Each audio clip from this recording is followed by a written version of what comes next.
Good evening. Um, on behalf of the Central and Southwest Asian Studies Center and all the co-sponsors of this year's conference, the 14th Annual Central and Southwest Asian Studies Conference, I would like to welcome you. And because we have a wonderful talk coming up, we will make this very short and sweet, as they say. Before we start, though, I want to express my personal thanks to a few individuals who are extremely important in terms of making this year's conference possible. First and foremost, the members of the Central and Southwest Asian Studies Center, in particular, my two very distinguished colleagues and friends, Professor Sadiqi. Ardi, could you please stand up and be recognized?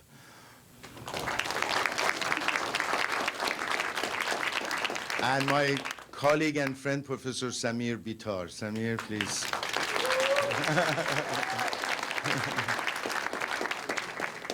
They have given to this conference everything they have had with heart and soul, so I greatly appreciate it. I also want to thank President Royce Engstrom, Provost Perry Brown, Associate Provost Nathan Lindsay, also two very important centers, one, Maureen and Mike Mansfield Center, and Dr. Abe Kim. Thank you very much, Abe, for all your support.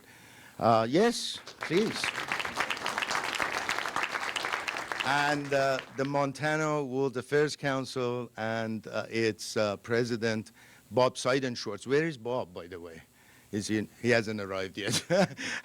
So thank to all of you for your wonderful work. One individual that I want to mention is Don Loringer, my very good colleague. Don, could you please stand up and be recognized also? As well as my very dear friend and colleague, Professor Cao Chen, who has made our relationship with Shanghai International Studies University very real and very active. With no further ado, I will ask these esteemed individuals and leaders to come and say a few words of welcome to you, and we will start with our Provost and Vice President for Academic Affairs, Dr. Perry Brown. Perry, please.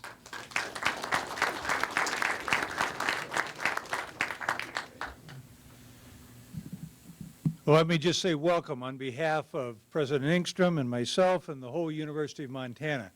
We're very, very happy that you're all here and you have an opportunity to take advantage of this intellectual discussion that we'll have over today and tomorrow, and really learn new things and learn new ways to discuss things, I think. This is the 14th annual conference of the Central and Southwest Asia Studies Center, and that's a tremendous record in itself. We were ribbing Mayor Dad a little bit earlier about, really, 14 years you've been doing this stuff and you're still surviving, so that's very nice. But it's nice to have that. These conferences, as I've watched them over the years, have been of very high quality, and we certainly expect this one to be of the same quality, the same high quality here. And I know from what people have reported that went on this afternoon already, it has been of a high quality, it has been a high quality conference in the start already. A wonderful keynote this afternoon and other panels and things that went on this afternoon. Much of what happens here, I think, is really enlightening about parts of the world that many of us probably don't know that much about. And it's a chance for us to learn, become informed, and to engage in informed discussion about things that are going on in the world, and certainly in certain parts of the world that maybe we have not attended to as much as some other parts of the world. So I think it's very good for that. So I hope you enjoy the conference.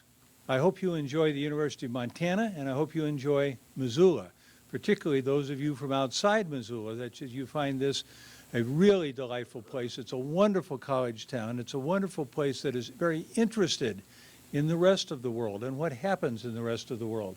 And so this provides a real opportunity for those of you that are visiting here to be part of the entire University of Montana and Missoula scene that really cares about what's going on. So let me just say welcome, and I'll turn it back to Dr. Kia. Thank you very much. Yeah, thank you. The next remarks will be made by Associate Provost for Dynamic Learning, my good friend and colleague, Dr. Nathan Lindsay. Nathan.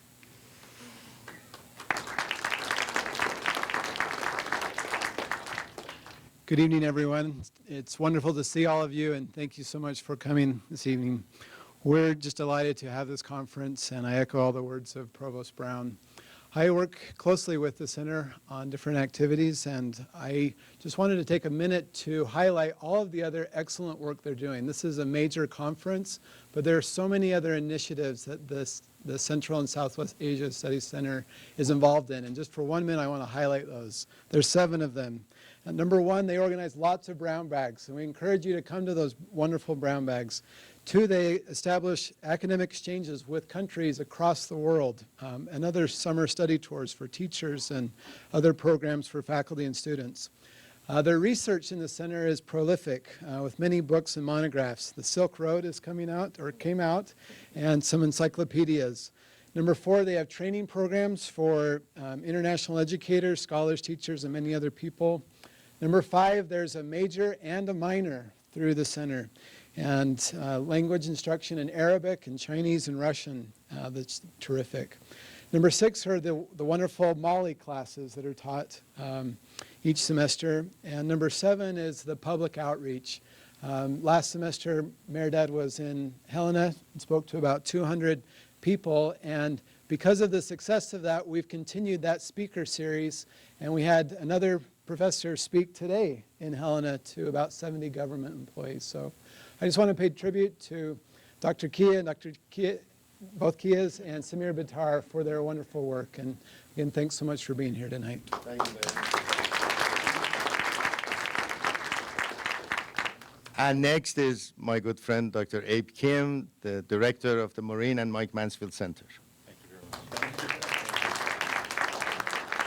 Well, I'm here just to congratulate Dr. Kia and the Central and Southwest Asia Center for a most successful conference thus far. Having planned a couple of these, I know how much work, how much sweat, tear, and blood goes into pulling one of these together. So as a fellow regional center and a fellow promoter of global education, I just want to congratulate you and your staff on a most successful event. And we wish for all of you, especially our international guests, a wonderful, wonderful and inspiring time here in what we believe is the most beautiful place in the United States. So thank you very much. Thank you. So with no further ado, I would like to introduce the moderator of this keynote presentation, which promises to be extremely informative and educational. Our representative and state representative from Missoula to our legislative body, to Helena, my good friend and colleague, Andrea Olson. Thank you very much.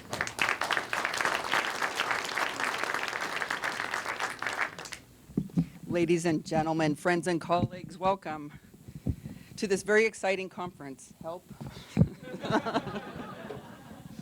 It's escaping me. All right, well, this is a very exciting conference that brings together scholars from many parts of the world to discuss today's most pressing challenges. I'd also like to thank Professors Mehrdad Kia, Artie Kia, and Samir Bitar for organizing this conference once again and for their continued fortitude and hard work on behalf of the University of Montana. We are grateful to you for your work. I'd also like to thank all of the co-sponsors and all of the participants, as well as you, the audience, because without which we wouldn't have a conference. So thank you very much for coming. It is my pleasure and honor to introduce Dr. Fatima Sadiqi. Dr. Sadiqi is a senior professor of linguistics and gender studies at the University of Fez in Morocco, a former Fulbright scholar, a Harvard fellow. She is currently at the Wilson Center in DC. Dr. Sadiqi is a pioneer in the area of women's issues. She founded the first Moroccan Center for Studies and Research on Women in 1998, the first graduate program on gender studies in 2000, and a Center for Women in Development, which focuses on family law reforms and women's rights in Morocco. She is a United Nations gender expert and an active member of numerous international bodies that deal with language, women, and gender. Dr. Sadiqi is also an author and editor of numerous books. I'm just going to name a few. Women, Gender, and Language. Women's Activism and the Public Sphere, Local, Global Linkages. Women and Knowledge in the Mediterranean, Gender and Violence in the Middle East, Moroccan Feminist Discourse. Her upcoming book will focus on ISIS ideology and its impact on women. She has just finished editing a book that is being released just this week from Palgrave Macmillan, which is the subject of her presentation here tonight. So without further delay, I ask you all to join with me in giving a warm Montana welcome to Dr. Fatima Sadiqi. Welcome.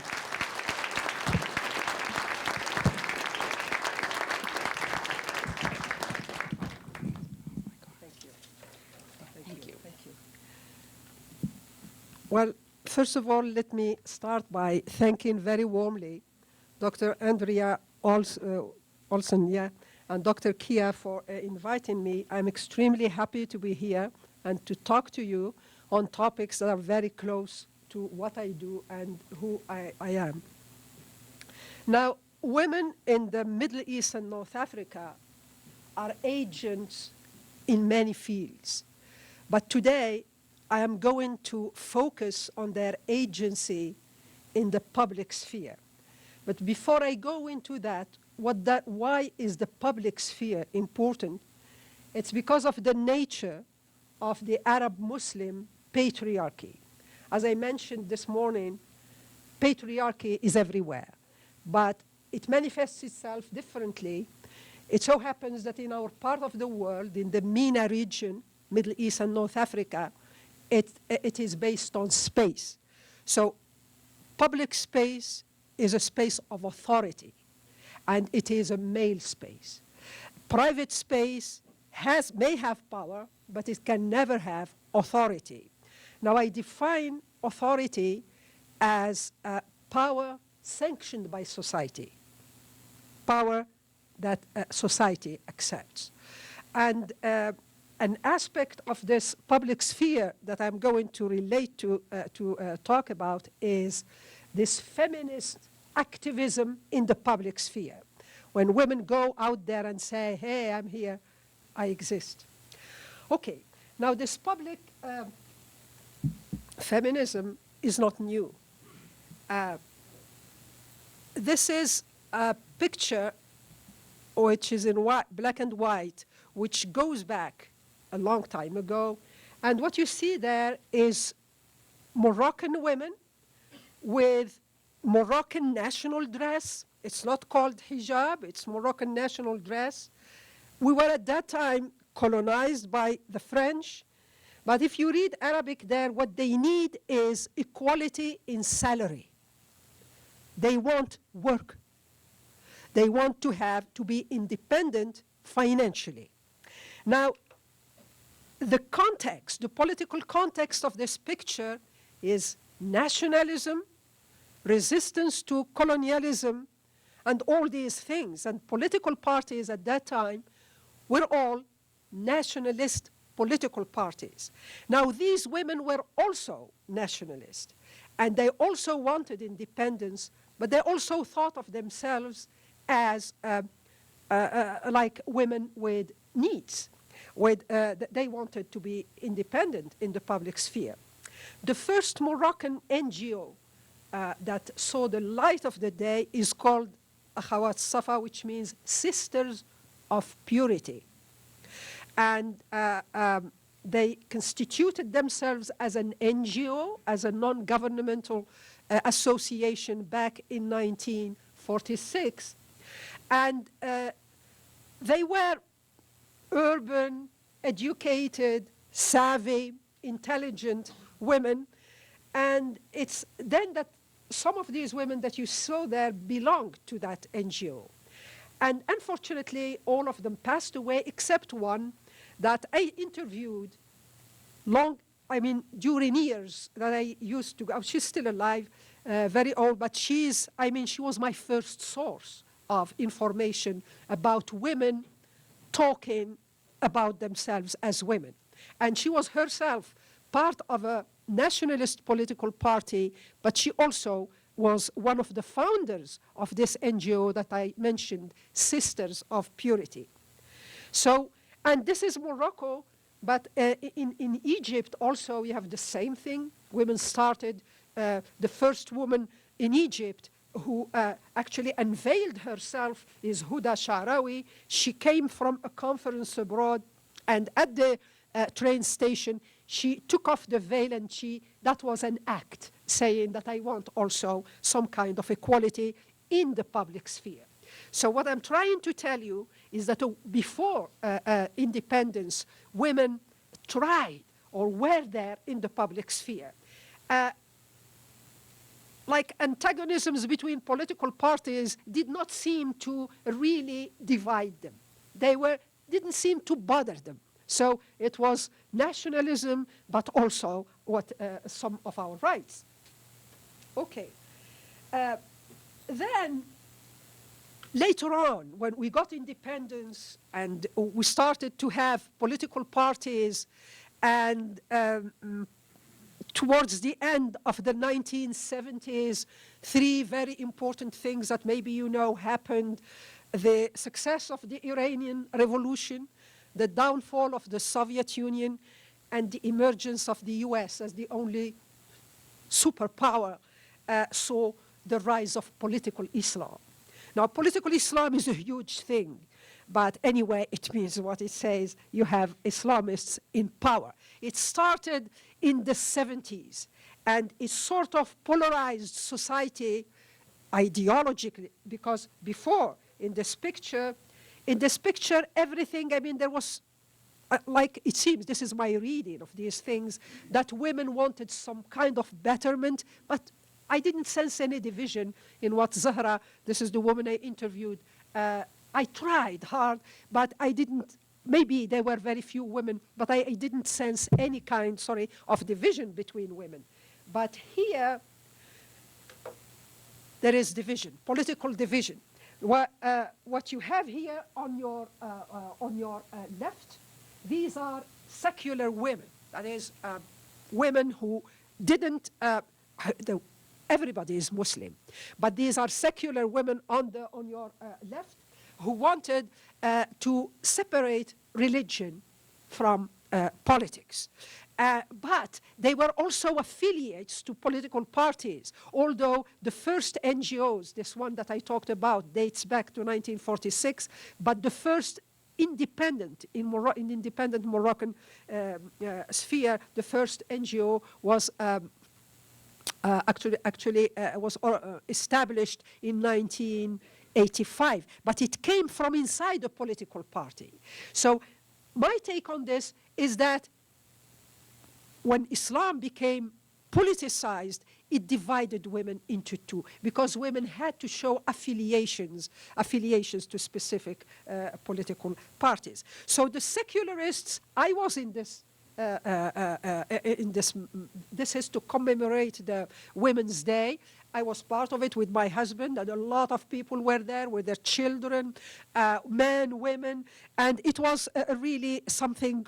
It's the first time that women's issues were national issues. But at the same time, the Islamists organized this Casablanca march, called March, which counted 1 million people. And that was the first show of force of political Islam, and women and the veil and all that period where there was this antagonism between the two feminists. So there was this convergence. And it went on all the 1990s, divided women, and there was a lot. I mean, I lived this period. I was part of it. We organized 1 million signatures. We really went up to the king, and we wanted reform of family law, etc. And there was also the answer of the Islamists, and there was turmoil during that period. Good. And I'm going fast because I have things to show. This is after the Arab Spring, but before I show you this turmoil and this malaise continued during the first decade of the 21st century. And this divergence between women's groups, and here I focus on women, but you can easily, you are very smart people, you can extrapolate from there to the entire society, the youth and all that. And also I forgot to mention that this march, I mean, its background because was socialist. That when I was a student, we were all socialists and communists. I was a staunch communist. We had all these pictures of Lenin and all that. Yeah, but then with the coming of Islam, like my kids, like my husband and myself, we were all communists. We were idealistic. I mean, not different from the Bernese kids, but we had ideals, classless and all that. But then with the coming of Islam, the youth, I mean, I saw this happen. Religion became more important, not only in Morocco, all over the world. So that was the ideological shift there. Okay, so that continued in the first decade of the 21st century, which actually led to the so-called Arab Spring. It was the result of a lot of things, tyrants, that's true, but also anger on the part of youth, on the part of everybody, that led to the Arab Spring in the region. By the way, this culture of protest has always existed. Its first manifestation, according to the interviews I had, happened during the colonization. So people they were used to going on the street and shout. So the Arab Spring was not like something new. Culturally, the protest existed, but in the Arab Spring, something really important happened in terms of women. So let me finish because I wanted to tell you this as a story. So let's go on with the story. So the first people who went on the street to manifest are the secular, I will call them secular feminists, but later on, if you ask me, I will explain more what I mean by that. But I mentioned that it's where religion, it does not mean that they want to remove religion, but they want to reform it. Okay? Now, Islam, Sharia law, but Islamists, they want to concentrate more on legal Islam, on Sharia, but not, that should be the real core of their thought, I would say. So these I would qualify as secular women. You see the use of French there, and they wanted to continue with what they started after independence and the struggle in the public sphere, okay? But there were other women there also, older, not necessarily educated, maybe, but very much aware of the fact that they needed something, and they were there shouting across the region. They wanted also some kind of rights. I mean, the rights differed according to groups, but these women really were very present on the scene, in the streets. And there were also young secular feminists who also had dreams which were different from my generation, but they wanted work. They also had this very, you see, men, women there shouting, okay, this is Tunisia. And there were younger veiled women, very vocal, very present also. We want our rights, but we want those rights from inside Islam. We have our own identity. This is a globalized world. By the way, the veil has many meanings, and it has those meanings have changed from decade to decade. It does not, I used to think that it does not mean submission. For many women, the veil is a passport to this sphere of authority that I mentioned at the beginning. So the veil is not submission. It depends. So to each woman her veil is the title of a very nice monograph that one of my students wrote. Okay, so you also had these women, and then we had young men who believe in equality and who were there talking about equality, and a society without equality is a lame society, and many of them, very happy to report that, more and more young men are out there. Okay, and leaders. This is something new. It's not only being there and asking for rights, but leading mobs. This happened in Yemen, it happened in Morocco, it happened in Egypt, and I was asking myself, why? Why are women not only there, but they are leaders? It's then, when they started to become leaders, that, wow, the city establishment, the patriarchy, all that didn't like it. Okay, right after women started to lead mobs, we had, some rather graphic. I'm sure some of you here have seen these pictures. This comes from Cairo, from Tahrir Square, where women started to be attacked in the public. And this is a very disturbing. I had many of them, but I'm giving you just three. This blue bra woman. And this happened on TV, on the Egyptian TV, in front of everybody. So, and the sexual harassment and so on. This is very, very new history, and it's not, I'm not talking about something that happened a long time ago. Okay, so what happened is that after the Arab Spring, we had a backlash, a severe backlash, and examples of it is the famous virginity tests that the military in Egypt had to impose on women who, because these women, this happened in Egypt, the women were sexually harassed and they complained, so they had to have these virginity tests, and reminding people how virginity is not a woman's issue, it's a society's issue. It's not a woman's thing, it's the whole society, the whole family, the whole society, etc. And maybe, and of course you know this, the Arab Spring brought something new, the political Islam which polarized society became real. So in each of the countries, starting from Tunisia, then Egypt, even in Morocco, where the king is the highest religious and political authority, but yet, we have an Islamist prime minister. So political Islam, Islam in politics materialized after the Arab Spring, which also, because you see this going forward of the Islamists was also a backlash on women. So the rise of conservative ideology started then. Islamists took power. I can give you examples from Morocco. The first thing that was done, I don't remember whether it was the first or the second year, is at the age of marriage, which was 18 years age. This is something we really fought for.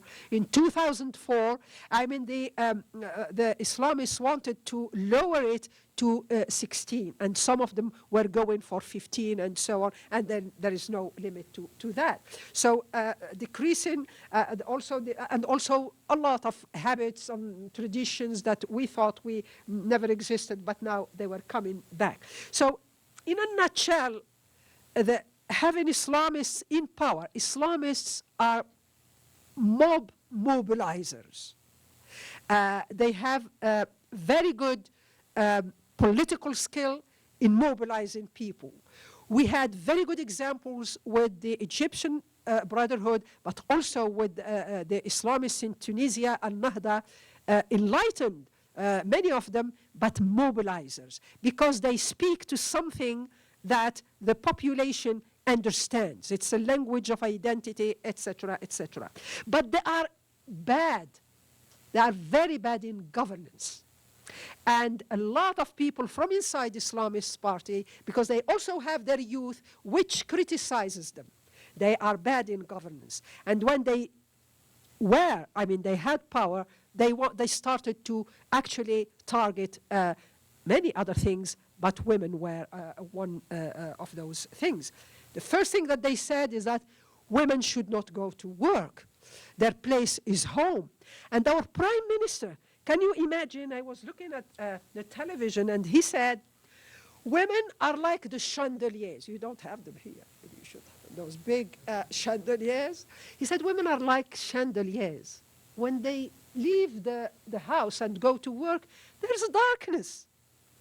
Darkness in the room. This is how he said. This is the prime minister. And you have now, we have social media, a lot of women answering. I'm commenting on that. I am not a chandelier and things like that. So, yeah. So we had that also. So there is this backlash. This is what I'm trying. So we had, before colonization, then divergence because of politics. It all started then. Then we had the Arab Spring, and so we have this backlash. Now, this backlash makes sense in politics, but so far as women are concerned, it brought back women together across political inclination. So what you see there is, I know these women on the picture. This woman here, I don't know how to use this technology, but this woman with glasses, she is one of our icons in Morocco. She was the leader of the 1 million signature to reform Sharia law. And she succeeded in having, and she became like an example. She was an activist, a very strong woman, very dedicated.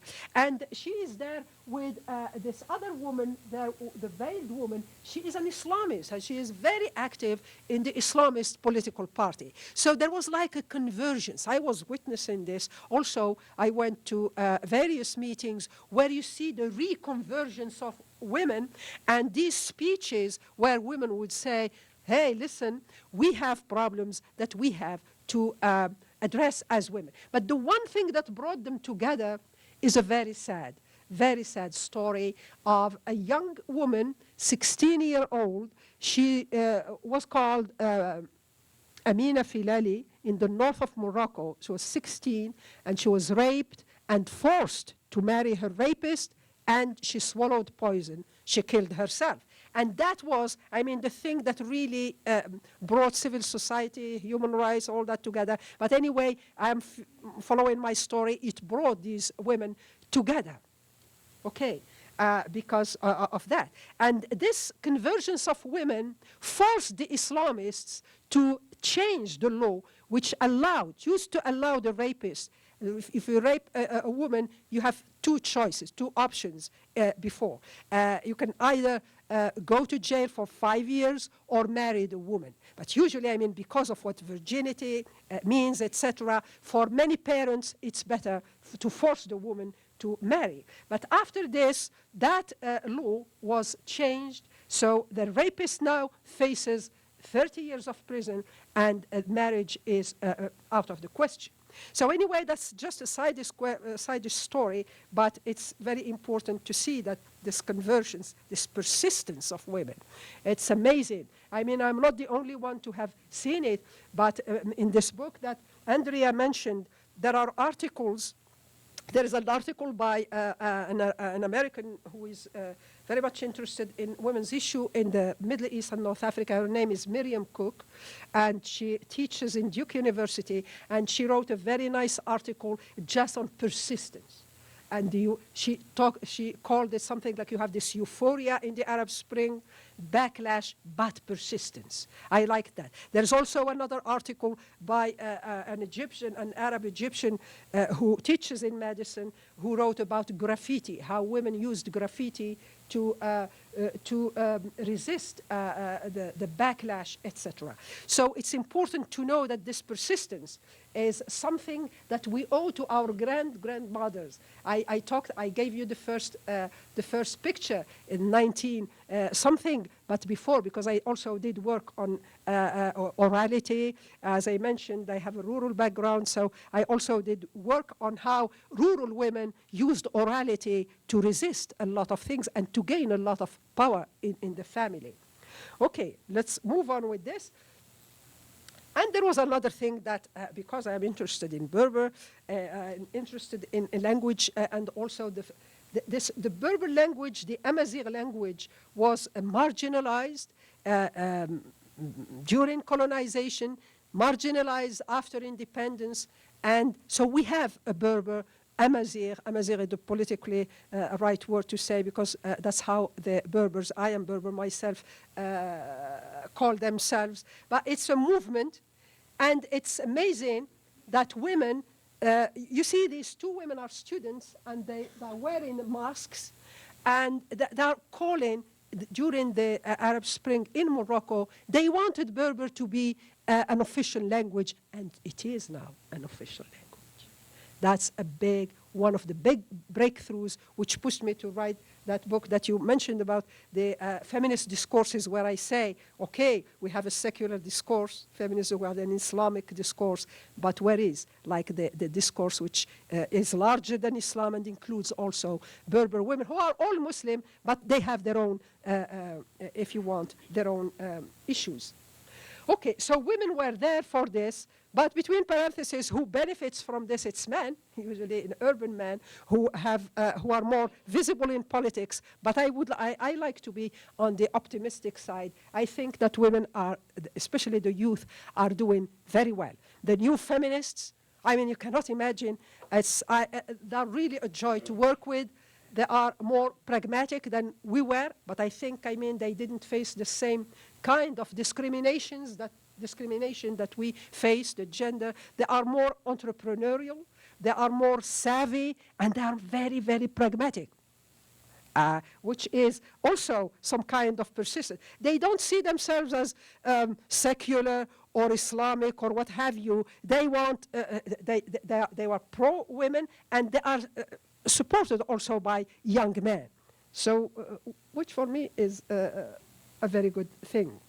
Okay, so what are the strategies there that they used? Of course, there are many art, blogs, and so on, but the legal action, I have to explain why. Why is it important for women in the Middle East and North Africa to focus on the legal action?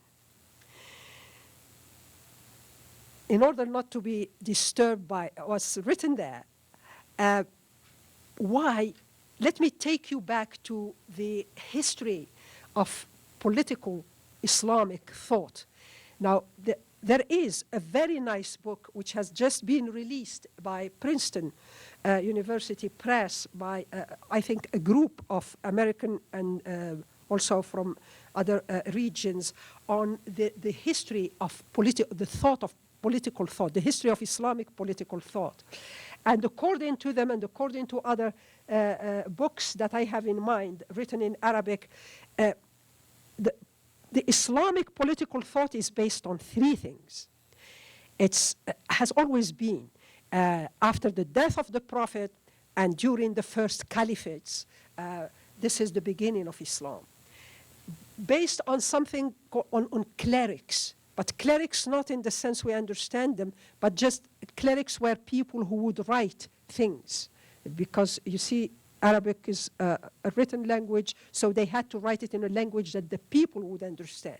It's also based on ulama. The ulama are the people who make legal Islam, who take the Quran and transform it into laws. We have 4 schools. They take the Quran and interpret it in the way they see fit. 4 schools, all of them male-headed. It's only what we call legal Islam is something that was done or prepared or devised or what designed by man. Okay, of course, when you make a law, so you have a Quran and then you have the other sources, but when you make a law as a man, you will make a law that are more sympathetic to what your needs or whatever as a man. Okay, so legal Islam, everything else disappeared. And the philosophers. The philosophers are the enlightened people who would contradict whatever the legal people say. They were the people who would play the devil's game all the time. Now, if you look at what happened, now I am going down, this is a huge, I'm trying to make Anyway, now what you see is that the clerics have disappeared. We have now institutions. The philosophers, they have disappeared because they are a nuisance. And if you are a ruler, I mean, you don't want these philosophers to keep reminding you that you are wrong. So those philosophers, okay, depending, I mean, you can either bribe them or they disappear in nature. Okay, now what, sorry? Now what remained is legal Islamic Sharia. Well, Sharia itself is you cannot imagine how complex all these things are. But legal Islam is the law.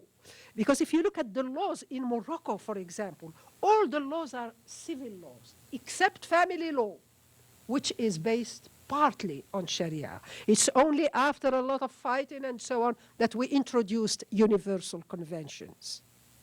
Okay, so you should understand how legal, how the legal part is, and I'm going to use this. This is what's making ISIS very powerful, because they go to the laws. They don't want to let the laws go, because if you lose the law, you lose legitimacy. Okay. I hope I have been clear enough. I know it's...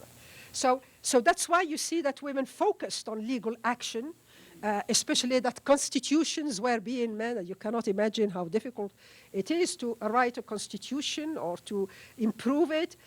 So the legal aspect of it. And they also had to introduce the gender equality. By the way, gender in the Arab Muslim world means men, women. It's different from, because I taught gender in the US and I taught gender in Morocco, and these are different beasts, different things. So gender here, what I mean by gender equality is men-women equality. And push for the interaction between secular. This is very important, this convergence thing. You see that there is will on the part of women across the board to bring back the secular and Islamic feminists in the region, in spite of the fact that, I mean, whether this is true. If you look at the knowledge production, for example, most of it is done by secular feminists, not by Islamic feminists. But anyway, those are some of the strategies that worked, I think. And when I say Moroccan feminists or feminists in the region, I mean activists, academics, and politicians. Because our feminists, they wear these three hats: activists, politicians, and academics. I am an academic, but I also do a lot of activism and also help my students, for example, male and female, to reach out to NGOs, to associations, and so on. I mean, maybe more than here, activism is part of what we do. Okay, but the bigger challenge is extremism. This is, so you have Islamists and you have secular, but the bigger challenge is extremism. And extremism, I don't want to link political Islam with ISIS, but ISIS is playing on these things.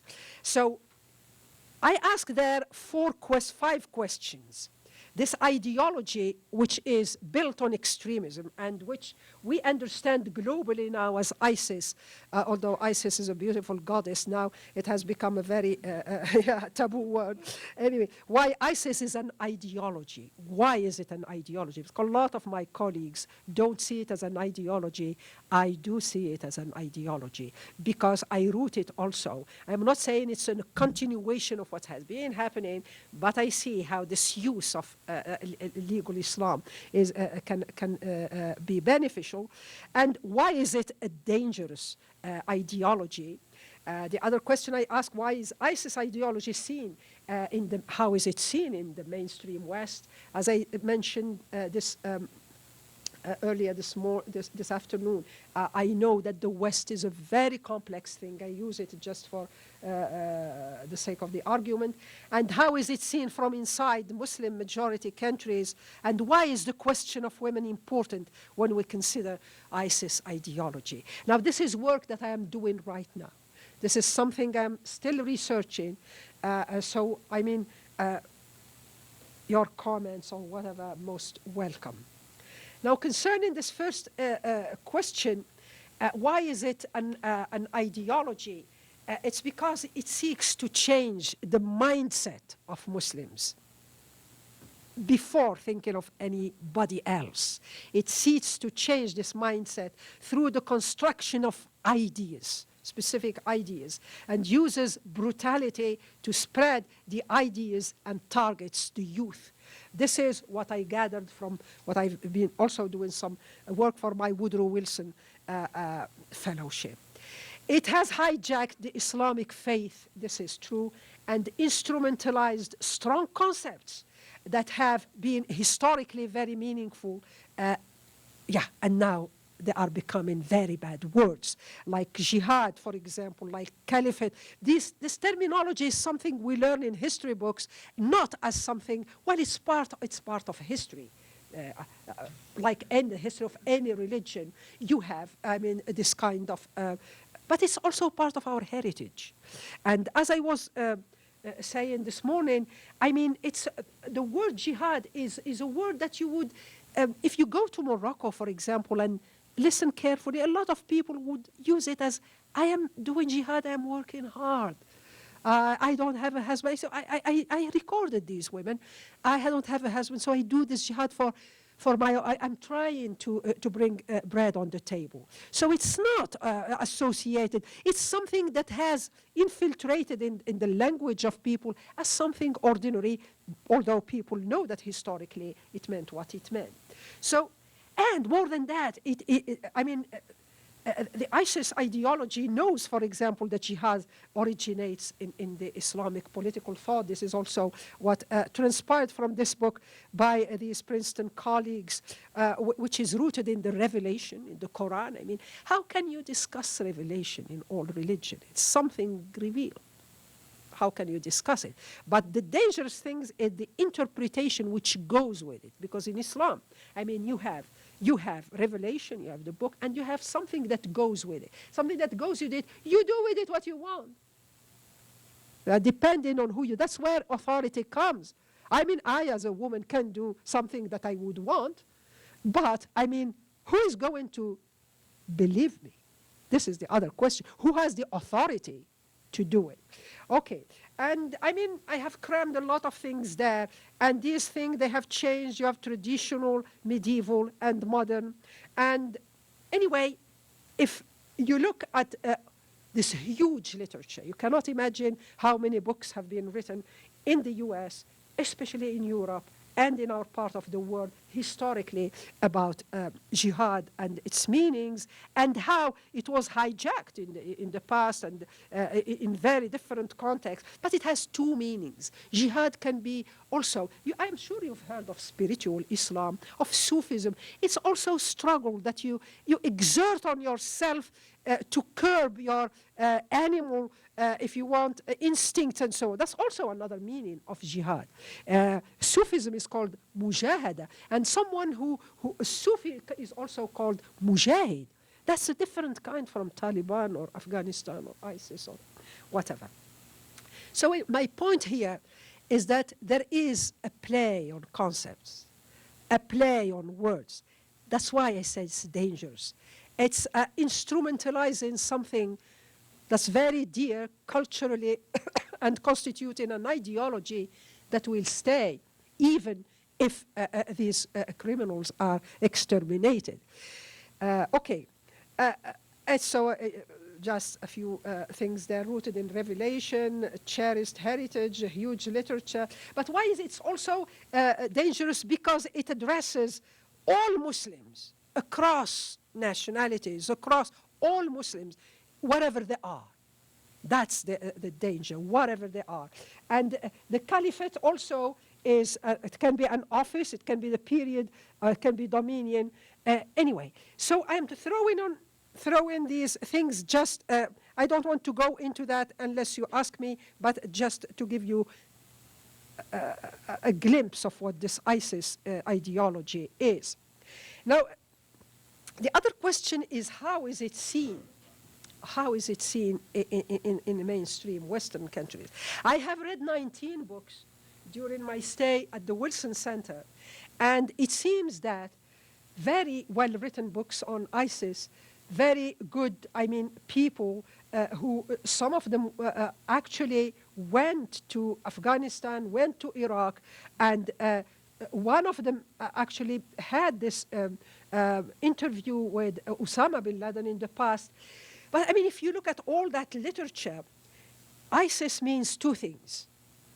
Because, the people who have produced literature on ISIS are Westerners, and most of them Americans. And ISIS, in this literature, is two things. It's either this is the true face of Islam, let's face it. So this is the message that you get. Or it is a backlash on American and Western intervention in the Middle East. So, but what's lacking is the in-between. You don't hear the voices of the majority, of the people inside the Muslim majority countries, of the youth there. You don't hear that in this ISIS IOL, but women do hear it. And the youth do hear it inside our countries. So current academic approaches, just to say it once again, they are mostly framed by American scholars, and as I say, it's either or. And this either or blackmail has always scared me. When you have either or, it's always a bad omen. In my experience, in what I'm doing, I don't like to have the either or. It's like a blackmail. And this is exactly what these definitions are showing. So seen from within, ISIS, I'm summarizing, is an ideology which targets Muslims in Muslim majority countries. Someone asked me about Saudis and about Middle East, because I was talking about Maghreb and so on. But this Sunni Shia is something new in our countries. I have never heard it before. I have never heard the difference between Sunnis and Shias until after the Arab Spring. And even now in Morocco is still something new. So we have this, and you know maybe the rest better than me. Okay, let me go to women. I want to say. So women in the ISIS ideology have, in what I have read and also the conversations I have had, women have either passive or active roles. So passive roles, women are seen as, if you want, channels of Western immoral corruption, especially secular feminists seeking to destroy Muslim masculinity. This is the ideology that goes. Or they are silent symbols of cultural, moral, and sexual vulnerability. I can never pronounce that word. They are also important for reproduction, because you cannot have an ISIS caliphate without women. You need women to have more jihadists and so on. By the way, the word jihadism became jihadism after 9/11, as I mentioned this morning. But anyway, I'm going to use it also in that sense. Or women are virginal rewards for martyrdom. So I guess you get 72 or more or less 72 virgins when you die. And there was a very nice book about, there were like some Muslims who said that, because there were some interpreters who said actually those rewards were not women. And he gave, I forgot the name that he gave, that it was just grapes, not women. And that came as a very disappointing for many men. But anyway, that's the way it is. The rewards. So these are the passive roles of women. 72 also, was reduced to 40, and that also didn't please a lot of people. Okay. But this is where I want to get at. Women are crucial for the religious legitimization, for the law enforcement. If you look at ISIS, the first thing that they did is that they created the Khansa Brigade. This is a brigade of women who enforces law on other women. Because the best women who can enforce law on other women is women. And this is the effect it has. Let me take you back to the veil, although I am not saying that I am against it or for it. I have my own ideas there. But I remember a lot when I was doing work there in the 80s. A lot of young women would say, well, if one woman wears it or two women in the family, then you have other people, either women wearing it. So yes, the veil means political power for men, but for women, it can mean many things. One of them is emancipation. But this thing has been taken by ISIS and instrumentalized. So you have these brigades for law enforcement and also for recruitment, because if a woman recruits, that's also more important. And for ISIS also, women's section. If you look at Al-Qaeda, for example, Qaeda, and you look at ISIS and so on, they outsmart each other by the way they treat their women. I mean, this is also true. So women are important for this ideology, and they also groom the next generation of Muslim men. And it's not only the virtue of women or the integrity of the family that hangs in the balance, but also the future of the Islamic civilization. And they outsmart each other. So women are very important for the ideology, but we need to know more about this. Let me take you back. It's good that I put it here. This persistence of women. Yeah, seculars, we did what we could, but also a lot of women are trying to do something that ISIS wouldn't like women to do at all. It's that they engage with the ideology from within. So we have this organization of women living under Muslim laws, and this legal Islam. This is transnational, which convened a very important conference in 2002 for various women's groups to discuss the prospect of and possibility of women challenging religious fundamentalism. This is serious, and this threatens the legal aspect of the whole thing. And I hope to show later on in my work that it directly threatens ISIS ideology. We have also the Sisters in Islam conceptualize this project and to bring women under women activists and so on. This kind of work is something that disturbs, and it really disturbs. So the problem now is that this kind of work with the rise of the ISIS ideology is weakening. And we also had the gender jihad. This is Amina, she's an American Indonesian feminist who teaches, I don't remember where, but somewhere in California. And she said that we need to contextualize, I like this, to engage in dialogue. Well, if you ask me, I cannot do it because it's a long road, but I am all for women doing it, because this is what really matters.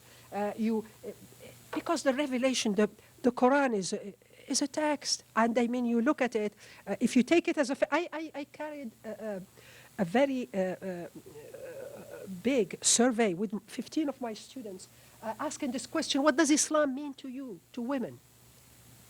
1,500 women. And after analysis, we found out that Islam means three things for women. It means faith, and one of them even told us, why do you ask me? It's a personal. It means culture. I am born Muslim. It's like the color of my eyes. That's it. But if you say I'm not Muslim, you insult me. So that's culture, or politics. You just use it to gain power. So, yeah, so what is done with gender jihad, before we had ISIS, we had gender jihad. I think the book was in 2007 or 8, where she tries to show that a woman can also exert this jihad by trying to find in the Quran things that are very sympathetic. But she asks questions like, is God a man or a woman? Things like that. Anyway, I am almost done. It's this ideology which we don't know what she's going to do to women's movements who actually thrived in the region. And they go back to years back, and we have this ideology. It's scary when you live it. Like I myself live in all this. It's not easy when you see it as an ideology. So one thing that women try to do, and I am also involved in it, is to create, and this is what I wrote in this book that you mentioned, Andrea. I wrote a piece there which I called The Center. I think that what women, and this is where I see agency, these young women, but also older women, are trying to create a middle ground between all these things, which I call the center. Of course, I mean, it's a term that I was inspired by two of my Danish colleagues who I was invited to speak in Copenhagen, and they were political scientists, and they were talking about the center in politics. And after discussions with some colleagues, I thought that, yeah, women are trying to create a center which is different from a political center. It's not a center between these two ideologies, but it's just a space which has already been created before, and which all these ideas are coming. So it's a post-revolution ideological middle ground space between the previously antagonistic paradigms of secularism and Islamism, where women's issues were the bone of contention. If the main difference between secular politicians, male, I'm thinking of men, and Islamist politicians is, what are we going to do with our women? Yeah, so it's the bone of contention. So this new generation of women experienced, as I mentioned, discrimination in a different way, and they are more engaged in new values, in youth energy, and this ideology, well, I talked about the backlash, but this ideology is still there, which is a very good sign, and that's where I see agency. So by way of conclusion, I would say that women's agency threatens the foundations, the control of the male interpretation of the Quran and Sunnah, which is the seat of the Arab-Muslim patriarchy. And again, all societies are patriarchal, so because sometimes, instrumentalized by conservatives and extremists. So, and also the other good and refreshing thing is that more and more young men are invested in gender equality than before. And I was talking to someone this morning, and I'm going to repeat what I told him. In the West, I mean, in France, I mean, I know best. Women, or like French feminism is, I know best. Women went on the street after the Second World War asking men for rights. I'm not addressing you, but you happen to be there. So asking men, give us our rights. Give us our rights. This is what Western women did. Okay, but in the Middle East and North Africa, it's not like that. It's what we don't have like a binary opposition. We seem to have some kind of religious man there, ambiguous, we don't see them all the time, and a lot of men in the middle who are all for equality. They have their own agendas. They are men, but they are more democratic, and then women. So we have this tripartite hierarchy and not men against women. So there is, now, I said that I was in Europe, I was in Zurich in a conference about the fate of Arab feminism, and one of the papers from a Tunisian colleague was this rise of this masculinities, and how young men in the region have started to question what is masculinity, what does it mean, and I see this also as a venue of hope. And thank you very much for bearing with me. Thank you.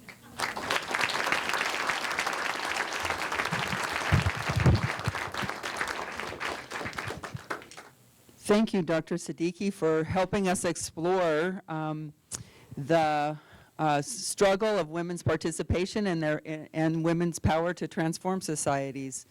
Dr. Sadiqi has agreed to take questions, and we've arranged a situation in which, if there's a microphone up there, in which you can line up to ask questions. It should be live already.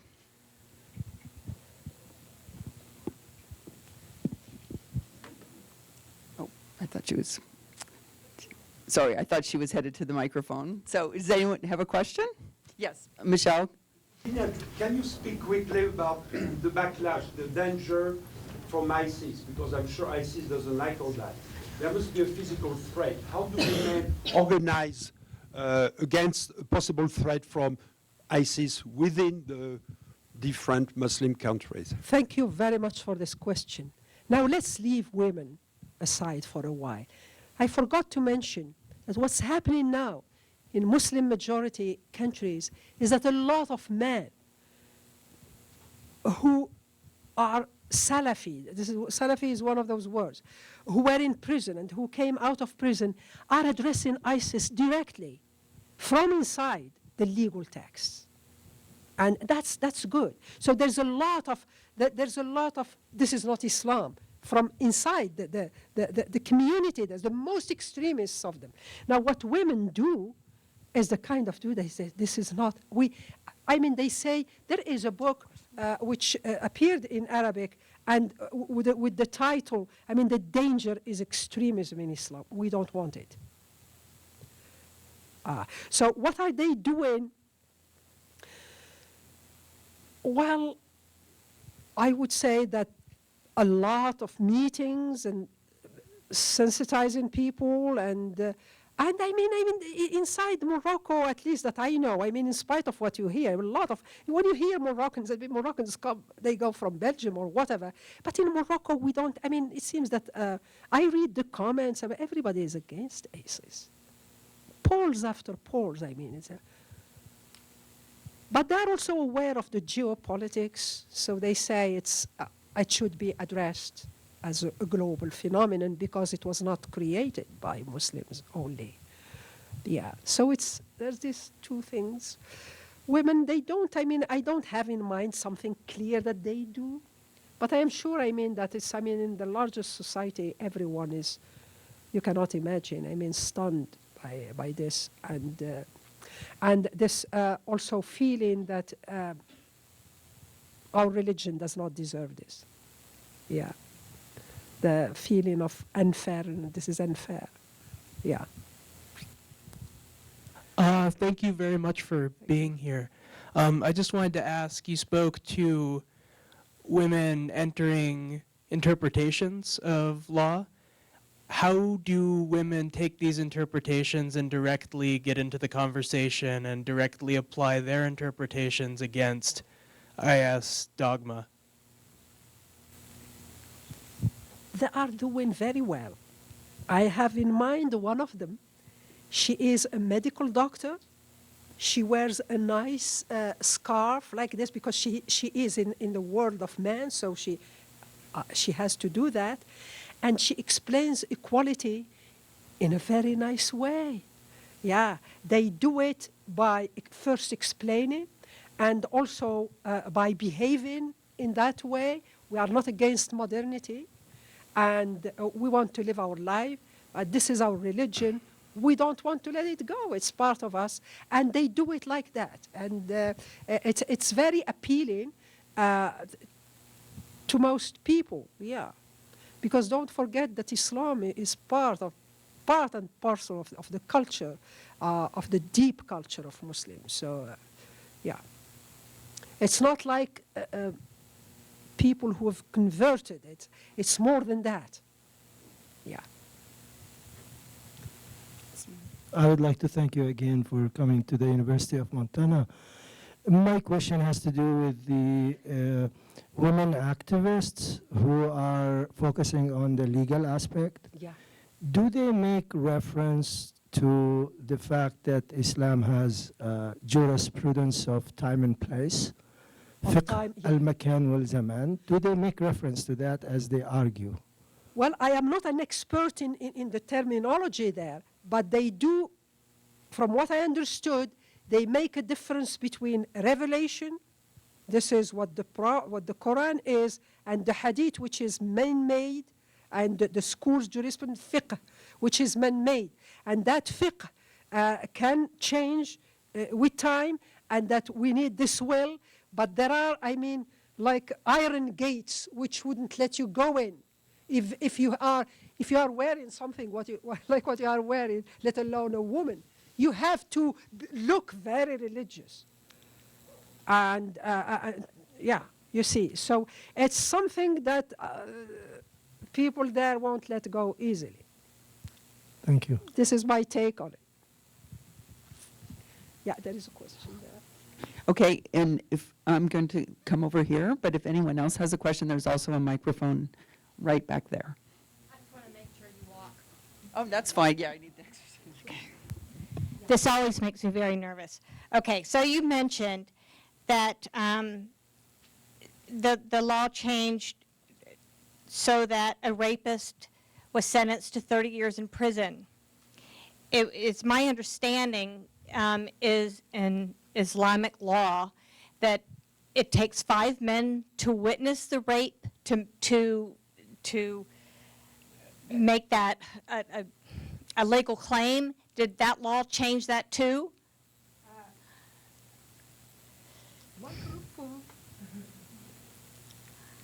The law that I mentioned is a penal code law. It's not the Sharia law. And it is in the Moroccan penal code, which addresses criminal, which gives criminal charges. And the rapist, no Sharia is used there. A rapist is a criminal who abuses a woman. Now, previously, it was what I said, 5 years or you get married, you married. But this question of witnessing, this is one thing that I remember a lot of feminists from both camps really fought against. Not only witnessing that, but witnessing in general. And in Morocco, at least, I cannot speak for the whole region. In Morocco, we don't hear that. I am not trying to defend whoever, but I'm giving you my honest take of it. It's witnessing, no, I mean, I haven't heard it in the discussions, in the debates. And then, because I haven't heard it, when you asked me the question, I said, why is it that I heard it? It's because it's a penal code. It's not a Sharia. In Morocco, what's good is that before we got independence, we had a customs law, which was a Berber law, which is very patriarchal also. When we got independence, we had Sharia law plus the French Napoleonian law, part of it.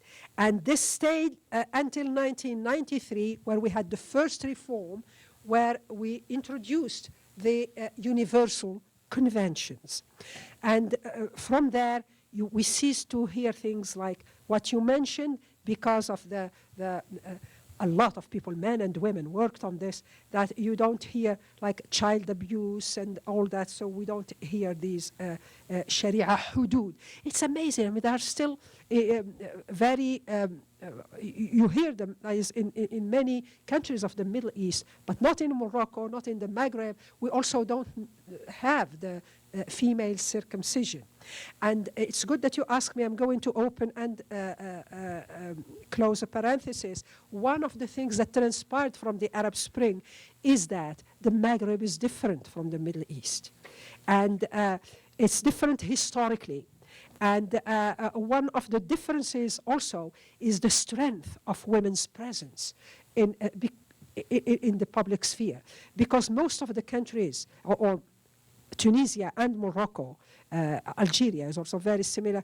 It's that we are not, I mean, except Morocco and Tunisia are not oil countries. So they relied on human resources. So women went to work out of necessity. And we have even an expression that women, she goes out to work. And it was not, I mean, worked since the 19th century. So I'm saying all this to show you that Sharia is not very, it's there as a basis. But we are talking now about maqasid Sharia, the goals of Sharia, not Sharia itself. Because when you look at Sharia and the text closely, you can also, a lot of ulamas, a lot of sheikhs talked about this is what is meant by Sharia, not Sharia, crude Sharia. That's why we don't have like the 5 witnesses, which I agree with you is, yeah, very humiliating. Please, sir. Hi. My question is, I just have like a quick question and then a longer one, but you can maybe just answer one or the other. I spent the summer in Meknes, and I always thought it was really interesting. I spent the summer in Meknes, and I thought it was really interesting. I would see, you know, a woman and her daughter out, and maybe the woman is wearing hijab and the daughter isn't, and then some women are not wearing hijab, and I was hoping you could talk about just the meaning of hijab. Yeah. And of course, I understand it means something personal, but Yeah. it has a political meaning as well. And then going off that, I understand that the Moroccan family code was changed several years back. And 2004. 2004, correct. And so I read an interpretation that suggested the law was changed, and it certainly gave women more rights, but the language of the law, it gave women more rights, but women's rights were still justified in terms of men's dignity, as in, well, this is okay because it's still preserving the dignity of the man. And my question is, do you see a problem with that line of thinking? So, thank you. Yeah. Thank you. Yeah. Now, the veil is a very significant thing. I understand that. But it's also something that has been instrumentalized for political reasons. Can you imagine that after independence, imams in mosques, and this is the interviews and the people older than myself who told me that imams, and also, I mean, you hear it a lot from men, that imams asked women to unveil because they said, now we've finished with the small jihad, that was colonization, and we are facing a bigger jihad, or jihad in that sense, building the nation. And they asked women to take off the veil because they need to construct a new Morocco and so on. This was in the 50s and 60s. Now, with the coming of political Islam, hijab became political. So I saw this happen at the university. In amphitheaters like this, you would see one veil, then two, and because I belong to a generation where we didn't wear a hijab, it was not an issue. At the university, I never saw a woman wear a hijab, but my mother would wear the jalaba like the one I showed you in the first picture. Okay, so it's generational also, because my younger sister wears hijab.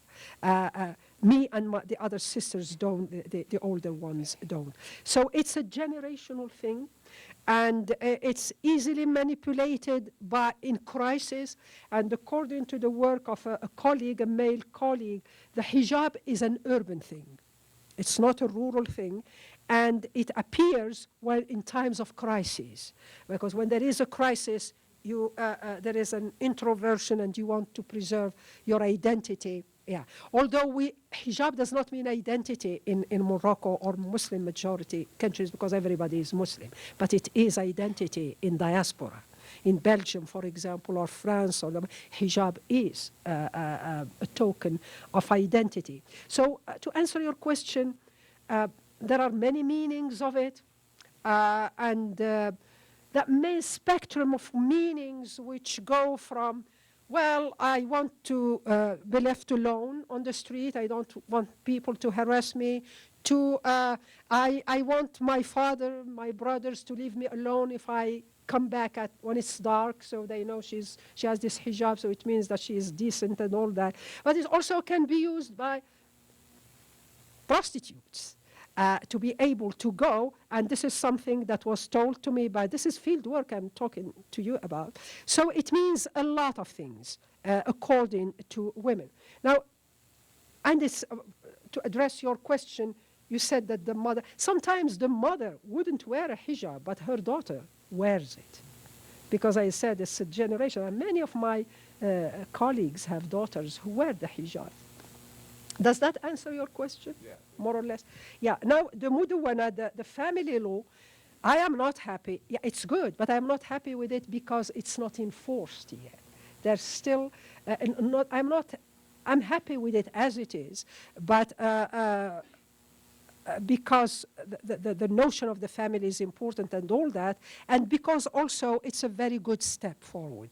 It's the only family law in the Arab world where if a woman and a man have a child, and if you can prove that the child DNA that is the couple's child, then the kid belongs to the family.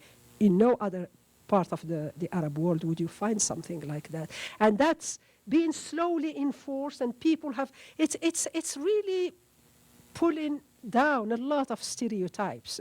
It might seem to us something small, but it is a big thing in a context where having a baby out of wedlock can mean a lot of bad things. When you don't have a father's name, that's a lot of, because you are not part of the community and so on and so forth. So I think that the Moroccan family law and the Tunisian family law are good family laws. What they lack is enforcement, is having people, but this is happening slowly, but now we have this backlash of extremism. So everything is moving very slowly, but I still believe that change, that there is no going back on these things.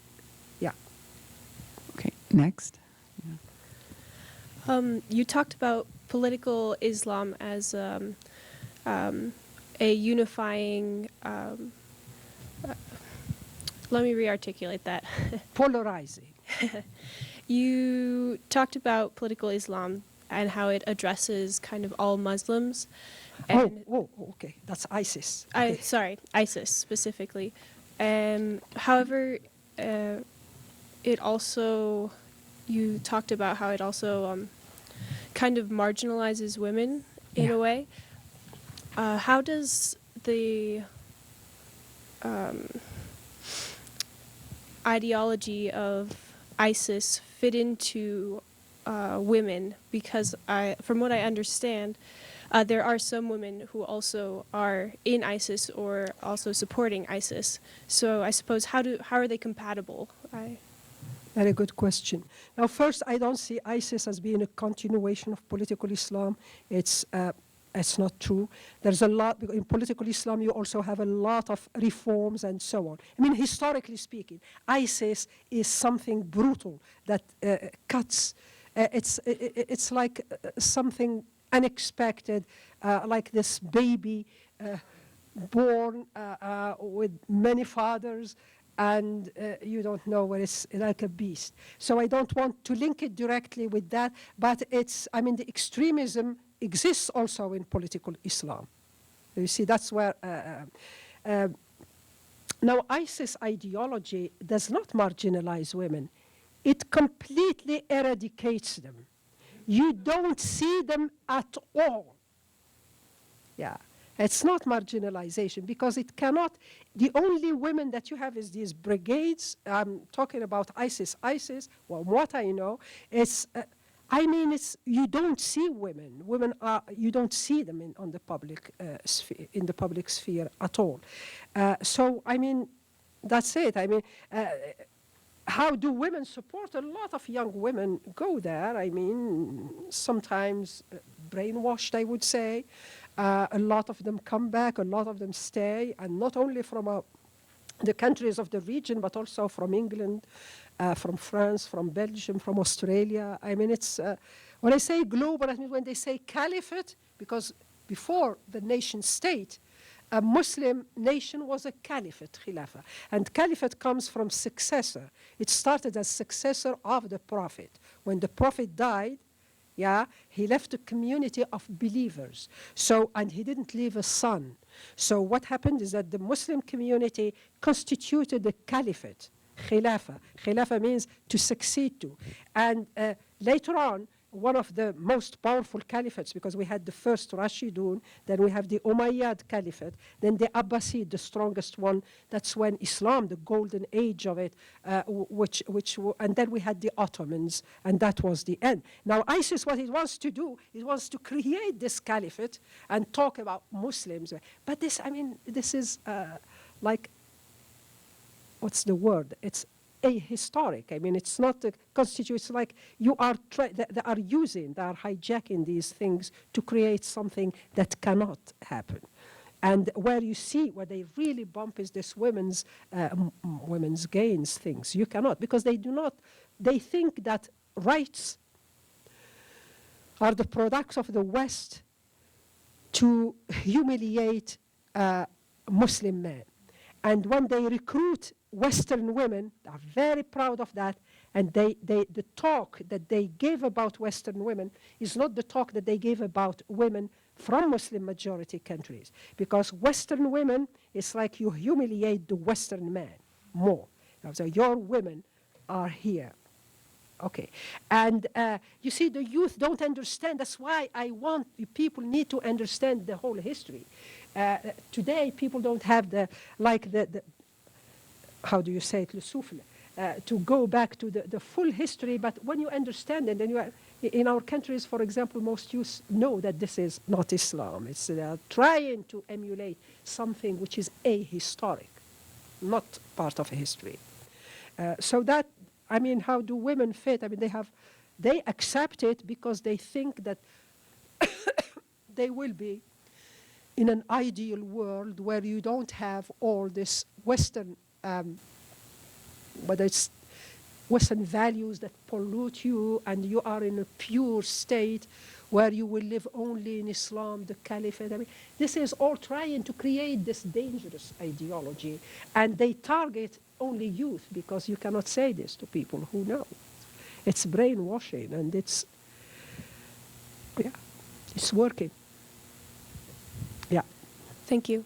Thank you for the question. Hi, I'm first to say I'm not an academic, and second of all, I'm totally influenced only by Western media. Yeah. But something that I think that I feel has been part of what I've learned is the difference between an increase in Sharia law and also the difference we hear between Sunnis and Shias. You know, parents dragging their children out and stoning them for dating the opposite religion, and the Taliban, the increase of Sharia law, the decrease in the ability for women to work and the women to be educated. If you could just speak on that, please. Yeah, I mean, this is what they are doing. It's not only the media, but this is what they are doing. It's like they are this brutality, what you said, plus the beheadings and all that. It's to create this impact and to talk to the evil sides of this youth who also wants this adventure. What is this? But that's not Sharia law. Sharia law has its negative and positive aspect, but people were trying, as I tried also to show, to improve it and to deal with it. There is dynamics. Here I am a Muslim, also comes from the rural background of an Islamic country. So it does not mean that, that what the media say is the truth. It's good also, like the young man who went tomorrow, it's good to have this dialogue, but also to go and visit. Because, I mean, ISIS, for example, I'll give you one thing. You see, ISIS thrives on discourses like Trump's discourse, which divides people. That's the kind of Americans that they want, because they said, this man is our man. He will bring Americans to us, and we want to kill them here, because they think that Raqqa, where they are, is the place where there will be a resurrection. They write this. I read it. Resurrection of after death. So martyrdom, and then you resurrect. And they want, and they pledge to do that. You see, so playing in this kind of discourse is very dangerous, extremely dangerous for the youth. And why I bring in women, because I happen to have worked on women, and also because in if you see the discourse on women's issues, always when you hit this kind of control, then you have resistance.